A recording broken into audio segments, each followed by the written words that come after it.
President Donald Trump's foreign envoy Steve Witkoff is expected to travel to Russia this week. That's according to the US president, and now backed up by Russian state media citing anonymous sources.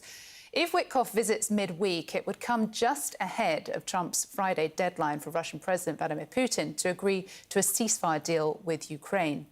Meanwhile, Ukraine says it hit Russian fighter jets and a weapons depot in a nighttime drone operation in Russia-occupied Crimea. Drones have played a vital role on the battlefield for both sides. And as CNN's Nick Payton-Walsh reports, that includes the incredible rescue of an injured Ukrainian soldier pinned down by Russian attacks. This Russian assault, brutal, even throwing landmines into the bunkers, had left all 3 of his fellow soldiers dead in the trench next to him. And Andriy, with his leg wounded, unable to run, thought, like so many Ukrainian soldiers in tiny, isolated positions, pinned down by Russian drones, that he was done.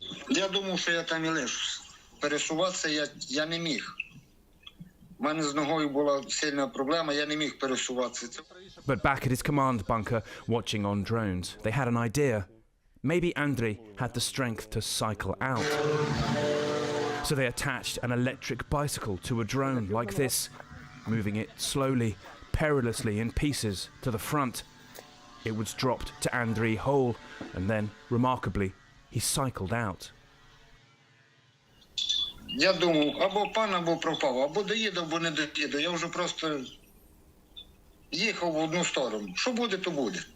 Доїду добре, не доїду, то так і буде. Давай, танкіст, ускоряйся, по максимуму. Максимально швидко, максимально швидко. The Ukrainians had tried to ensure the skies were free of Russian drones, but that wasn't enough. Andriy hit a landmine. The drone operator's heart sank. Had it all come to nothing?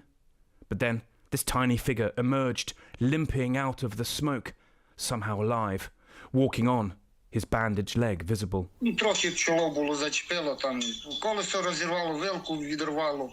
Мені нічого не було. Я просто упав на бік, та й все. Greeted by a Ukrainian and helped into another bunker, where he had to wait 2 more days for rescue. Necessity is the mother of invention in Ukraine, but nothing can beat luck. Nick Payton-Walsh, CNN, Kiev, Ukraine. Well, let's get some perspective on Russia's next steps. We're joined by Jill Doherty, CNN's former Moscow bureau chief and current Georgetown University professor. Great to see you, Jill. Hey, Linda. So President Trump is growing increasingly frustrated with the lack of progress towards any sort of deal. He gave Russia a 50-day deadline to get to a peace deal. Then he reduced that even further. It's now just days away. Is Kremlin taking this ultimatum seriously? You know, I think one of the problems here is that President Trump has used unpredictability to his advantage sometimes, but sometimes it backfires. And I think right now the Kremlin is looking at this, and alternately, I mean, if you look at lower officials who sometimes give a more full explanation of how they're looking at this, they're saying it's theatrical, bombastic rhetoric. And so on the one hand, I think they say, well, he's done this before. He set a deadline, then he changed, then he went back, then he changed. And on the other hand, I think they are taking it seriously.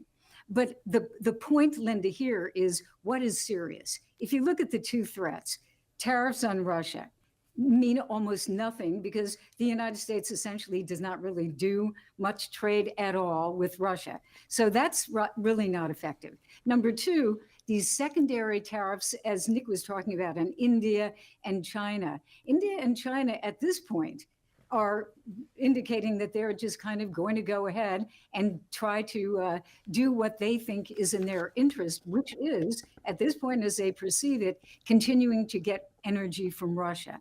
So those threats that President Trump had are weaker than they were before. And that's where we're kind of in this dilemma. And then the drama of having Steve Witkoff going to Moscow. And we don't really know, will it be an ultimatum, or could it be a new deal for Putin? It's unclear. Of course, Steve Witkoff went to Russia back in April and was criticized for pretty much mirroring some of the Kremlin talking points. I just want to play some sound from that last visit. The two sides we've narrowed the differences between them, and now we're sitting at the table. I was with the president all day yesterday. I'll be with him today. We're sitting with him discussing how to narrow it even further. As the president said, he really expects there to be some sort of deal in the coming weeks, maybe, and I believe that that's the case. So he was speaking that there might be a deal within a few weeks of that last meeting, and it hasn't even got close to that. Is it likely, with just a few days to go until this sanctions deadline, that Witkoff will potentially move the needle? Well, it depends on what President Trump has said he is supposed to say to President Putin. I mean, I think one of the problems for Witkoff is the last time he was in Moscow, and he's been there several times, he's usually very complimentary of Putin. He has said he's, a smart person, a kind person, et cetera. And now he has to go where in a situation where his president, Mr. Trump, is saying the complete opposite, that he doesn't trust Putin. So diplomatically for Witkoff, this is difficult.